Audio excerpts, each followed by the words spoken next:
నమస్కారం. నా పేరు జి రాంబాబు యాదవ్. ఈరోజు బీఆర్టీయు రాష్ట్ర కమిటీ తరపున ఈ ప్రెస్ కాన్ఫరెన్స్ మాట్లాడుతున్నాం. నేను బీఆర్టీయు రాష్ట్ర అధ్యక్షుడిని. ప్రత్యేకంగా భవన నిర్మాణ కార్మికుల సంక్షేమ బోర్డులో జరుగుతున్న అవినీతి పైన ఈరోజు మేము ఈ ప్రెస్ కాన్ఫరెన్స్ను నిర్వహిస్తూ ఉన్నాం. ఇటీవల కాలంలో కన్స్ట్రక్షన్ బోర్డులో బీమా కార్యక్రమాన్ని ఆ బోర్డు చేపట్టింది. ఇప్పటివరకు కన్స్ట్రక్షన్ బోర్డులో ప్రమాద బీమాలు కానీ సంక్షేమ కార్యక్రమాలు కానీ కన్స్ట్రక్షన్ బోర్డే తెలంగాణ రాష్ట్రంలో నిర్వహించింది. ఉమ్మడి ఆంధ్రప్రదేశ్లో కూడా కన్స్ట్రక్షన్ బోర్డే అధికారులే ఈ సంక్షేమ కార్యక్రమాల నిర్వహణ కార్యక్రమాన్ని చేపట్టారు. కానీ రేవంత్ రెడ్డి గవర్నమెంట్ వచ్చిన తర్వాత సంక్షేమ బోర్డు చేయాల్సిన కార్యక్రమాలని ఈరోజు ప్రత్యేకంగా ట్రైల్ బ్లేజర్ అనే ఓ బ్రోకర్ కంపెనీకి ఈ సంక్షేమ కార్యక్రమాలని కట్టబెట్టారు. దాదాపుగా 346 కోట్ల టెండర్ రూపంలో వాళ్ళకి అడావుడిగా ఇచ్చారు.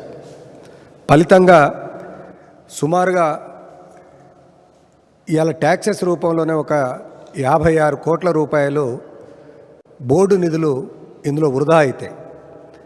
ఇంతకుముందు బోర్డులో ఉన్న ప్రతి పైసా కూడా కార్మికుల యొక్క సంక్షేమానికే ఉపయోగపడేది. ఈరోజు ట్రేడ్ యూనియన్లన్నీ కూడా ముందస్తుగానే రేవంత్ రెడ్డి గారి గవర్నమెంట్ వచ్చిన తర్వాత ఈ సంక్షేమ కార్యక్రమాల్ని ప్రైవేటు వ్యక్తులకు అప్పజెప్పాలా అని చెప్పేసి ఆలోచన ఉన్నది అని చెప్పేసి తెలిస్తే మేము బీఆర్టీయుగా ఇతర కార్మిక సంఘాలు కూడా కలిసి దీన్ని ప్రైవేటీకరణ చేయొద్దు, బ్రోకర్లకిట్ట ఇవ్వద్దు, గతంలో ఉన్న పద్ధతుల్లోనే ఈ సంక్షేమ కార్యక్రమాలను చేపట్టండి అని చెప్పేసి మేము ఆ రోజు డిమాండ్ చేస్తూ ఉత్తరాలు ఇచ్చినాం, ధర్నాలు కూడా నిర్వహించినాం. అయినా కార్మిక సంఘాల యొక్క వైఖరిని ఏమీ పట్టించుకోకుండా ఇలా రేవంత్ రెడ్డి గవర్నమెంటు పూర్తిగా ఏకపక్షంగా ఎలాంటి నిబంధనలు కూడా పాటించకుండా ఈ బ్రోకర్ కంపెనీకి అనేది ఇలా ఇచ్చింది. దీనివల్ల మొదటి నష్టం ఏంటంటే ఇలా కార్మికులు డైరెక్ట్గా పోయి బోర్డులో అధికారులను మాట్లాడుకోవాల్సిన పరిస్థితి నుంచి ప్రైవేటు వ్యక్తుల కాడికి పోవాల్సిన పరిస్థితికి నెట్టబడ్డది. ఎలాంటి నియమ నిబంధనల యొక్క క్లారిటీ కూడా లేదు. ఈరోజు కొన్ని లక్షల మంది భవన నిర్మాణ కార్మికులు తాము కష్టపడ్డ పైసల నుంచి మెంబర్షిప్ తీసుకొని ఇందులో మెంబర్ అయ్యి అదే రకంగా వివిధ రూపాల్లో 1% వచ్చే సెస్, కన్స్ట్రక్షను లేదా కాంట్రాక్టర్ నుంచి వచ్చే 1% సెస్ తోటి ఈ నిధులు ఏర్పడతాయి. ఈ నిధుల యొక్క ప్రయోజనాన్ని పొందాల్సిందంతా కూడా కన్స్ట్రక్షన్ కార్మికులు. ఈ కార్మికులు ఇప్పటికీ అధికారుల్లో కాడికి పోయి బోర్డు ద్వారా అనేక సంక్షేమ కార్యక్రమాలు తీసుకుంటున్నారు. ప్రభుత్వంతో మాట్లాడుకొని ఎప్పటికప్పుడు ఈ సంక్షేమ కార్యక్రమాలను పెంచుకుంటున్నారు. కానీ ఈరోజు తీసుకొచ్చుకున్న సుమారుగా 11 సంక్షేమ కార్యక్రమాలు ఇందులో ఉంటాయి. ఇందులో ప్రమాద బీమా, సహజ మరణం, పెళ్లి కానుక, ఎడ్యుకేషన్, ఇట్లా అంగవైకల్యం జరిగినప్పుడు అనేక అంశాలు ఇందులో ఉంటాయి. కానీ ఈ 11 అంశాలలో బీమాకి ఇది పోవడం ద్వారా ఈ 11 ప్రయోజనాలని ఆ బీమా కంపెనీకి అప్పచెప్పలేదు. కేవలం ప్రమాద బీమా, న్యాచురల్ డెత్ ఇలాంటివి కొన్ని 1-2 అప్పచెప్పినారు. అంటే ఇప్పటివరకు ప్రభుత్వం ఇచ్చిన 11 సంక్షేమ కార్యక్రమాలు ఏవైతే ఉన్నాయో వీటిని వదిలేసే కార్యక్రమం 1 చేపడుతున్నారు. 2, ఈ టెండర్కు ఇవ్వడం ద్వారా ప్రభుత్వం తన చేయాల్సిన పనిని చేయకుండా టెండర్కి ఇచ్చే డబ్బులతోటి కమిషన్లు తీసుకోవడం కోసం ఇవాళ ఈ కార్యక్రమాన్ని చేపడుతున్నారు.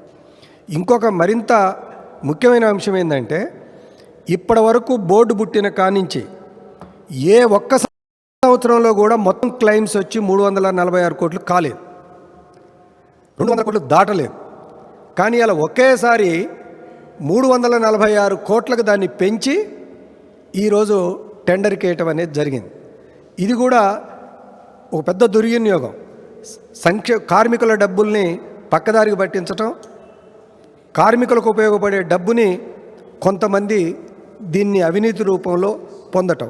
మాకున్న సమాచారం ప్రకారంగా ఓ ముఖ్యమంత్రి అనుచరుడు ఇందులో జోక్యం చేసుకొని అధికారులందరితోటి ఓ సిండికేట్ చేపించి ఇవాళ అడావుడిగా ఈ ఇన్సూరెన్స్ స్కీమును బోర్డులోకి తీసుకొచ్చి దీన్ని ఇంప్లిమెంటేషన్ చేయడం అనేది జరిగింది. ఇందులో మరిన్ని అంటే ఎంత అడావుడి చేసినారనంటే కనీసం ఈ సిస్టంలో ఉన్న అనేక అంశాలను మర్చిపోయినారు. బోర్డు యొక్క లక్ష్యం ఏంటంటే ఎవరు కన్స్ట్రక్షన్ వర్కర్ అయితే ఆ కన్స్ట్రక్షన్ వర్కర్ పనిలో జాయిన్ అయినాక వచ్చి మెంబర్షిప్కి అప్లై చేసుకుంటాడు. మెంబర్షిప్కు 122 రూపాయలు కట్టాలి. అతను 122 రూపాయలు కడితే అతనికి 5 సంవత్సరాలు ఈ మెంబర్షిప్ కొనసాగుద్ది. ఈ 5 సంవత్సరాల మెంబర్షిప్ను వెంటనే బోర్డులో అప్లై చేసిన తెల్లవారి నుంచి ఇంప్లిమెంటేషన్లోకి ఇది వస్తుంది. ఈరోజు వీళ్ళకి వచ్చేటప్పటికి ఇందులో ఉన్న ఒక సమస్య ఏంటంటే ఇప్పుడు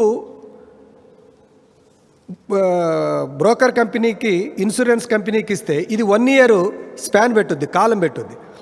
ఈ 1 ఇయర్ కాలంలో కొత్తగా మెంబర్స్ వచ్చి జాయిన్ అయ్యిండ్రు అనుకుందాం. వాళ్ళకి ఇన్సూరెన్స్ అమలు జరుగుద్దా లేదా అని అంటే నిబంధనలు చూస్తే అమలు జరగదు అన్నట్టుగా అర్థమవుతుంది. అంటే ఈ ఒక 1 ఇయర్ కాలం తర్వాత వచ్చే కన్స్ట్రక్షన్ వర్కరి భవిష్యత్తు ప్రమాదంలో పడుతుంది. రెండోది, దీనికి ప్రాక్టికల్గా ఇవాళ మేము రాజకీయ విమర్శ చేస్తున్నామని అనుకోవచ్చు, కానీ ఇవాళ బోర్డులోకి పోయినా కూడా బోర్డులో దగ్గర 1,18,000 అప్లికేషన్స్ పెండింగ్లో ఉన్నాయి. ఎందుకు పెండింగ్లో ఉన్నాయని అంటే వీళ్ళు ఏ రోజైతే ఫైనల్ చేసుకున్నారో ఈ టెండర్ను ఫైనల్ చేసుకునే రోజుకి ఏ అప్లికేషన్లు అయితే స్క్రూనిటీ అయి మెంబర్షిప్గా ఫైనల్ చేసినారో ఆ సంఖ్యకు మాత్రమే వీళ్ళు ఇవాళ ఈ ఇన్సూరెన్స్ బీమా కింద కట్టాల్సిన అమౌంట్ కట్టినారు. అది 14,93,252 మందికి వీళ్ళు కట్టినారు. కానీ మెంబర్స్ వచ్చి ఆల్రెడీ నేను పని చేస్తున్నాను అని మెంబర్షిప్కి అప్లై చేసుకున్న వాళ్ళు 16,11,450 మంది ఉన్నారు. అంటే ఈ ప్రాసెస్ చేయలేదు. ఈ ప్రాసెస్ చేయకుండా వాళ్ళ దగ్గర ప్రాసెస్ అయినంత వరకు అడావుడిగా దీన్ని కట్టేసినారు. ఇది ఎంత నష్టం జరుగుద్ది? ఎంతో కొట్లాడి సాధించుకున్నది ఏమిటంటే ఎవరైతే వర్కర్గా జాయిన్ అవుతాడో అతనికి మెంబర్షిప్ రాగానే అతనికి ఇమీడియట్లీ క్లెయిమ్ అమలు జరిగితే అతని కుటుంబం ఏదైనా ప్రమాదం జరిగితే నిలబడుతుందని అనుకున్నాం. కానీ ఇవాళ వీళ్ళు చేసిన పని వల్ల ఏమవుతుందని అంటే వీళ్ళందరికీ కూడా చాలా కొత్తగా వస్తున్న వర్కర్లకి తీవ్రమైన నష్టం జరిగే ప్రమాదం ఉంది. తర్వాత అంశానికి వస్తే ఇప్పటివరకు ఈరోజు కూడా అప్లై ఎట్లా చేసుకోవాలి, అప్లై చేసుకున్న తర్వాత దీన్ని ఎవరు ఆన్సరబిలిటీ ఎవరు, మనం ఎవరిని పోయి అడగాలి, అది అట్లాంటి అడ్మినిస్ట్రేషన్ యాక్టివిటీ ఎక్కడ ఏం లేదు. ఆల్రెడీ టెండర్ ఇచ్చినారు, డబ్బులు వెళ్ళిపోయినాయి. కానీ రోజుకి ప్రమాదాలు జరగడానికి అవకాశాలు ఉన్నాయి. అకస్మాత్తుగా నిన్న ప్రమాదం జరిగిందనుకో, ఈరోజు అతను ఎక్కడికి వెళ్ళాలి, ఎవరితోటి మాట్లాడాలి? అధికారులకు ఇంతకుముందు పోయేసి లోకల్ ఎల్ఓ కానీ లేదనుకుంటే అసిస్టెంట్ కమిషనర్ ఆఫ్ లేబర్ కానీ డీసీఎల్ ఆఫీస్కి కానీ పోయేది. ఇప్పుడు వాళ్ళ ఆఫీసులకు పోతే ఈ 33 జిల్లాలలో ఏం చెప్తున్నారు, మా దగ్గర ఇప్పుడు ఈ బీమా స్కీమ్ యాక్టివిటీ అనేది లేదు, బోర్డు మాకు ఆ బాధ్యత నుంచి తీసేసి వేరే ఇన్సూరెన్స్ కంపెనీకి ఇచ్చిందని. ఆ జిల్లాలోకి పోతేనే అక్కడ ఇన్సూరెన్స్ కంపెనీ మనిషి ఉండడు, ఆ అప్లికేషన్ రిసీవ్ చేసుకోవడానికి కావాల్సిన నెట్వర్క్ కానీ అడ్మినిస్ట్రేషన్ కానీ అక్కడ లేదు. ఈ రకంగా అడ్డగోలుగా దీనికి అంటే ఒక పద్ధతి లేకుండా కార్మికులని పట్టించుకోకుండా వాళ్ళకి ఏం అన్యాయం జరుగుద్దో కూడా చూడకుండా డబ్బు మాత్రం తప్ప ఇంకొక ఆలోచన లేకుండా రేవంత్ రెడ్డి గారి గవర్నమెంటు డబ్బు ఎట్ట తినాలి, అక్కడ పోగైన డబ్బుని ఎట్ట గుంజుకోవాలనే లక్ష్యం తప్ప ఇంకొకటి లేదు. వీళ్ళ దగ్గర అంటే ఎంత గందరగోళపు తొందరపాటుతోటి డబ్బులు తినాలన్న కక్కుర్తితో చేసిన పని ఏంటంటే బోర్డులో ఉన్న డబ్బుని ఎప్పటికప్పుడు వాళ్ళు బ్యాంకులలో డిపాజిట్ చేస్తారు వడ్డీ కోసం. ఆ వడ్డీతోటి కొన్ని సంక్షేమ కార్యక్రమాలు జరగాలని గతంలో బోర్డులో ఉన్న సభ్యులందరం కలిసి తీర్మానాలు చేసి, ఉదాహరణకు ఈ మట్టి ఖర్చులని అంటే చచ్చిపోతే అయిపోయేది సహజ మరణానికి కానీ లేదని కూడా ప్రమాద బీమాకి కానీ వచ్చే డబ్బులు కాకుండా మట్టి ఖర్చులని కొన్ని ఇస్తుంటారు. ఇట్లాంటివి కొన్ని యాక్టివిటీస్ని డెవలప్ చేద్దామని బ్యాంకులలో డబ్బులు ఇస్తే ఆ ఎఫ్డీలని కూడా క్యాన్సిల్ చేసేంత టైం లేదు వీళ్ళ దగ్గర. ఎందుకంటే ఎఫ్డీలను క్యాన్సిల్ చేయకుండా ఎఫ్డీలను తీసుకుపోయి అదే బ్యాంకులల్లో మళ్ళా లోన్ కింద అప్లై చేసి దాన్ని క్యాష్ చేసుకొని ఇచ్చేసినారు. అంటే కనీసం ఆ ఎఫ్డీలు క్యాన్సిల్ చేసుకొని దానికి ఆ డబ్బును మెచ్యూరిటీ అయిన తర్వాత చేయాలన్నంత కూడా లేదు. తొందర అంటే డబ్బును బయటికి లాగడానికి ఎన్ని దారులు దొరికితే అన్ని దారులలో వేగవంతం చేసినారు. అంటే ఒక పక్కనే కార్మికుల మెంబర్షిప్ను సంపూర్ణంగా వచ్చిన అప్లికేషన్లు అన్నింటినీ తీసుకోలేదు, రెండో పక్కన ఉన్న ఎఫ్డీలను కూడా కుదవబెట్టుకుని డబ్బులు లాక్కునే ప్రయత్నం చేసినారు. మూడోది ఇన్ఫ్రాస్ట్రక్చర్ 33 జిల్లాలలో ఈ బీమా అనేది ఒకసారి మొదలైన తర్వాత కార్మికుడు ప్రమాదం జరిగితే అతను ఎక్కడికి రావాలి అని చెప్పేసి దానికి కావాల్సిన నెట్వర్క్ డెవలప్ చేయలేదు. భవిష్యత్తులో వచ్చే మెంబర్కి ఏ రకంగా ఆ సౌకర్యం అందుద్ది అని చెప్పేసి ఎక్కడ కూడా నిబంధనల్లో స్పష్టత లేదు. ఇన్ని రకాలమైన లూపోల్స్ తోటి ఇలా ఈ బీమా కార్యక్రమాన్ని మొదలుపెట్టింది సంక్షేమ బోర్డులో. కాంగ్రెస్ గవర్నమెంట్ కేవలం ఉన్న సౌకర్యాలని ఏ రకంగానూ వాళ్ళ కార్మికులకు అందుతాయి అన్నదానిపైన దృష్టి పెట్టకుండా కేవలం డబ్బును లాక్కోవడం, డబ్బును గుంజుకోవడం అన్న లక్ష్యంతో ఇవాళ 346 కోట్లని కార్మికుల డబ్బుల్ని వాళ్ళు తినడానికి ఇవాళ ప్రైవేటు ఇన్సూరెన్స్ కంపెనీలకు ఇచ్చిండ్రు అని చెప్పేసి ఇవాళ బీఆర్టీ భావిస్తుంది. అందుకే ఇవాళ మేము డిమాండ్ చేస్తున్నాం, మీరు అనేక కార్యక్రమాలను చెప్పి రేవంత్ రెడ్డి గారు అధికారంలోకి వచ్చినారు. మీ మేనిఫెస్టోలో అనేక మంది ఉద్యోగులకి అధికారంలోకి రాగానే జీతాలు పెంచుతాం అన్నారు. మేనిఫెస్టోని తీసపోయేసి ఎప్పుడో బురదలో పడేసినారు. కానీ మీకు ఏ సంబంధం లేనిది మీరు ఒక్క పైసా కూడా ఇవ్వండి. ఇలా కార్మికుల కష్టంతో మెంబర్షిప్ తోటి పోగైన డబ్బు, లేదనుకుంటే నిర్మాణ రంగంలో ఉన్న ఏజెన్సీలు కాంట్రాక్టర్లు ఇస్తున్న 1% చెస్ తోటి పోగైన డబ్బు, ఆ డబ్బును మీరు వాడుకోవాలి, లేదనుకుంటే అవినీతి క్రమంలో తినాలి అని చెప్పేసే ఆలోచన దుర్మార్గమైంది. ఇది పేదోని కడుపు కొట్టడం, ఇది చాలా అన్యాయం. అందుకని మేము చెబుతున్నది ఏంటంటే, నీకు సిద్ధశుద్ధి ఉంటే ఇమ్మీడియట్లీ ఈ అవినీతి పైన మీరు ఎంక్వైరీ చేసి ఈ అవినీతికి బాధ్యులైన వాళ్ళు, ఈ తొందరపాటుగా సంక్షేమ కార్యక్రమాలని కూడా దెబ్బతలిగేటట్టు ఈ కార్యక్రమాలు చేపట్టిన వాళ్ళ మీద వెంటనే చర్య తీసుకోవాలి. ఈ ఇన్సూరెన్స్ సిస్టాన్ని రద్దు చేసి పాత పద్ధతుల్లో ప్రభుత్వమే ఏ రకంగానైతే నడిపిందో ఆ రకంగానే నడపాలి. గతంలో కేసీఆర్ గారు అధికారంలోకి వచ్చినప్పుడు మొట్టమొదట ఆనాడు నాయన నరసింహారెడ్డి గారు కార్మిక శాఖ మంత్రిగా ఉన్నప్పుడు పిలిచి మమ్మల్ని అందరినీ కూసబెట్టి నిధులు ఎక్కువ ఉన్నాయి, 2 లక్షల రూపాయలున్న ప్రమాద బీమాని 6 లక్షల రూపాయలకు చేసిండు. అన్ని రెట్లు పెంచిండు ఒకేసారి. అట్లా అనేక సంక్షేమ కార్యక్రమాలు కూడా పెంచుకుంటూ పోయిర్రు. మీరు వచ్చి దీని మీద చర్చ చేసి ఈ నిధులు ఎన్ని ఉన్నాయో దానికి అనుగుణంగా సౌకర్యాలు ఎంత పెంచాలనే చర్చ చేయకుండా ఉన్న డబ్బులు ఎత్తపోయే ఆలోచన మీరు చేశారు. అందుకని దీన్ని ఉపసంహరించుకోవాలని చెప్పేసి మేము డిమాండ్ చేస్తున్నాం. ఒక్క సంక్షేమ కార్యక్రమం కూడా రద్దు కాకుండా తగు జాగ్రత్తలు తీసుకోవాలి అని చెప్పేసి కోరుతున్నాం. ఈ అంశాలను కనుక మీరు పరిశీలించకపోతే రాబోయే కాలంలో తప్పకుండా బీఆర్టీ నాయకత్వంలో కన్స్ట్రక్షన్ వర్కర్లందరినీ పోగేసి డెఫినెట్గా ఇవాళ ఈ ప్రభుత్వాన్ని నిలదీస్తాం, ఆందోళన పోరాట కార్యక్రమాలు చేపడతామని చెప్పేసి ఇవాళ మేము బీఆర్టీగా డిమాండ్ చేస్తూ ఉన్నాం.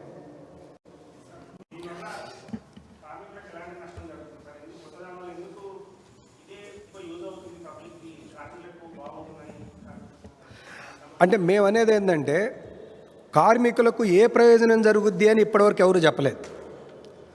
సంక్షేమ బోర్డు అధికారులు పిలిచి ట్రేడ్ యూనియన్ లీడర్లతోటి ఓ కౌన్సిలింగ్ లాంటివి చేయలేదు.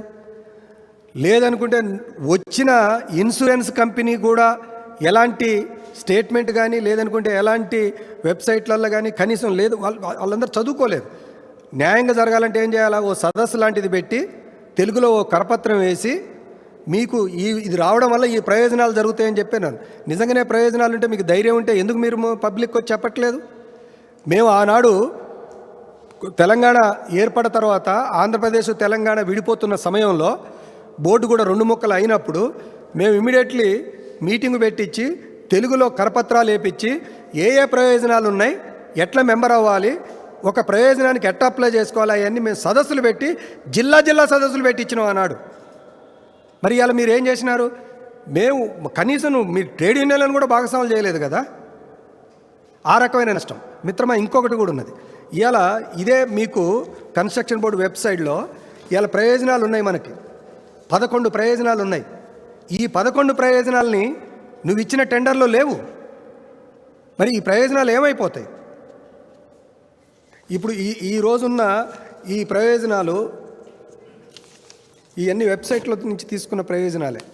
11 ప్రయోజనాలు కూడా మీకేలా మేము చదివిస్తే వీళ్ళు ఒక్కొక్కరికి ప్రమాద బీమా, నేచురల్ డెత్, అదే రకంగా ఆరోగ్యం పాడైపోతే ఒక వర్కర్ ఇంటికాడు ఉంటే అతను కూలి కట్టించాలి, ఫ్యూనరల్ ఎక్స్పెండిచర్ ఉంది, స్కిల్ డెవలప్మెంట్కు సంబంధించిన దాని మీద వాళ్ళకు ట్రైనింగ్ క్లాసులు లాంటివి ఉన్నాయి. ఇలాంటివి అనేక 11 అంశాలు ఉన్నాయి. ఈ 11 అంశాలు మీ దాంట్లో లేవు. ఉంటే మీరు ఎక్స్ప్లెయిన్ చేయాలి కదా, చెప్పాలి కదా. మేము చదువుతుంటే ఎక్కడ రావడంలే. మరి అప్పుడు కార్మికులు ఆందోళన పడతారు కదా, వాళ్ళు ఆటోమేటిక్గానే దానికి అప్లై చేసుకోరు కదా. ఇప్పుడు ఇలా ఉదాహరణకు సింపుల్ అండి, చనిపోయిన తర్వాత ఇమ్మీడియట్లీ ఉంటే అప్లై చేసుకుంటే వెంటనే అయింది. అది ఎప్పుడో వచ్చేది కాదు కదా. గర్భిణీలకు సహాయం చేసేది ఉన్నది, ఆడపిల్లలకు సహాయం చేసేది ఉన్నది. అది అప్పటికప్పుడు చేసుకునేదే కదా. ఆ టైం చేసుకోకుండా ఎప్పుడో వచ్చి వాటిని క్లెయిమ్ చేసుకుంటే కుదరదు కదా. ఇవి నష్టాలు ఉన్నాయి. రెండోది, చివరికి అత్యంత ముఖ్యమైనది, నేను మొదట్లో కూడా చెప్పిన, అసలు మెంబర్ ఈరోజు అవుతాడు. మీరు ఇవాళ మేము ఇన్సూరెన్స్ కట్టింది, బోర్డు ఇన్సూరెన్స్ కట్టేసింది. రేపు ఒక అతను వచ్చి కన్స్ట్రక్షన్ యాక్టివిటీలో ఇన్వాల్వ్ అవుతాడు. ఇన్వాల్వ్ ఆయన మెంబర్షిప్ తీసుకుంటాడు. ఆయనకు ప్రయోజనం ఉన్నట్టా లేనట్టా? నువ్వు వచ్చి ఆల్రెడీ సంఖ్య పెట్టుకున్నావు కదా. 14,93,252 మందిని మీకు వెబ్సైట్లో నుంచి మీకు పేర్లు ఇచ్చేశారు. రేపు ఇంకొక 100 మంది జాయిన్ అవుతారు. ఆ 100 మందికి ఏడాది దాకా ఉండదా? ఇక మళ్ళీ కొత్త టెండర్ వచ్చేదాకా వీనికి సౌకర్యాలు ఏముండవా? దాని స్ఫూర్తి అది కాదు కదా. బోర్డు స్ఫూర్తి కన్స్ట్రక్షన్ వర్కర్లు ఎవరైతే వస్తారో వాళ్ళందరికీ కూడా ప్రయోజనం చేయాలని దాని స్ఫూర్తి. ఆ స్ఫూర్తికి భిన్నంగా మీరు పోతున్నారు కదా. అవును, అదర్ కన్స్ట్రక్షన్ వర్కర్స్.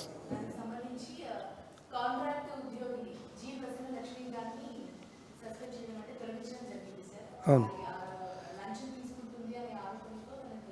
అవును అవును. అంటే నేనేమంటున్నాను అంటే, కన్స్ట్రక్షన్ బోర్డు, అదే రకంగా ముఖ్యమంత్రి గారి యొక్క అనుచరుడు, వీళ్ళందరూ భాగస్వాములు కలిసి ఒక వ్యవహారం జరిగింది. బోర్డులో ఎవరన్నా ఉద్యోగులు అవినీతి పరులు ఉంటే వాళ్ళ మీద చర్య తీసుకోవాలి. వాళ్ళ ఎడల ఎవరి ఎడల అవినీతి పరుల ఎలాంటి సానుభూతి లేదు. ఆమె అవినీతి చేసిందని ఆమెను తొలగించినారు. ఆమె అవినీతి ఏందో కూడా ఎవరికేం చెప్పట్లేదు. ఆమె మీద కూడా ఎంక్వైరీ ఏం చేయలేదు. నువ్వు అవినీతి జరిగిందని చెప్పేసి తొలగిచ్చేసి చేతులు దులుపుకుని సరిపోయిందా? కనీసం అవినీతి ఏం జరిగింది, ఏ మెథడ్లో జరిగింది, అందులో ఎవరెవరికి సంబంధాలు ఉన్నాయి, ఏమిటి అనేది తీసుకుంటే రాబోయే కాలంలో కనీసం అది జరగకుండా చూడటానికి అవకాశాలు ఉన్నాయి. కానీ అలాంటిది ఏమీ ఎక్కడా కూడా కనిపించటం లేదు. కాబట్టి మేము ఒకటేనమ్మా, మా వైపు నుంచి ఏ ఒక్కరిని సపోర్ట్ చేసేది లేదు. అవినీతి జరిగిన కాడ అవినీతిని ఎంక్వైరీ చేయండి, అవినీతి పనుల మీద చర్య తీసుకోరు. మా ట్రేడ్ యూనియన్గా మేము చేస్తున్న డిమాండ్ అది. అన్నింటికన్నా ముఖ్యమైనది ఏంటంటే, ముందు మా సంక్షేమ కార్యక్రమాలను ప్రొటెక్ట్ చేయటం అనేది మాకు చాలా ముఖ్యం. మా సంక్షేమ కార్యక్రమాలు, ఎందుకంటే కొట్లాడి సాధించుకున్న బోర్డు ఇది, కార్మికులకు ఇంతకు ముందు లేదు. ఇది సాధించుకున్న బోర్డు, సాధించుకొని 11 ప్రయోజనాలు అందులో పొందుపరుచుకున్నాం. ఆ 11 ప్రయోజనాలు మాకు కాపాడబట్టం అనేది మాకు ఇవాళ అవసరం. రెండోది, రేవంత్ రెడ్డి గవర్నమెంటు డబ్బులు తినేదాని మీదనే తప్ప ఇంకా ట్రాన్స్పోర్ట్ మావాడు చెబుతాడు, ట్రాన్స్పోర్ట్ రంగంలో కొన్ని లక్షల మందికి అలా ఇన్సూరెన్స్ కట్టకుండా వాయిదా వేసినారు. కేసీఆర్ గారు గవర్నమెంట్ ఉన్నప్పుడు మేము ఆ రోజు కట్టినాం. మారయ్య జనరల్ సెక్రటరీ మాట్లాడతారు ట్రాన్స్పోర్ట్.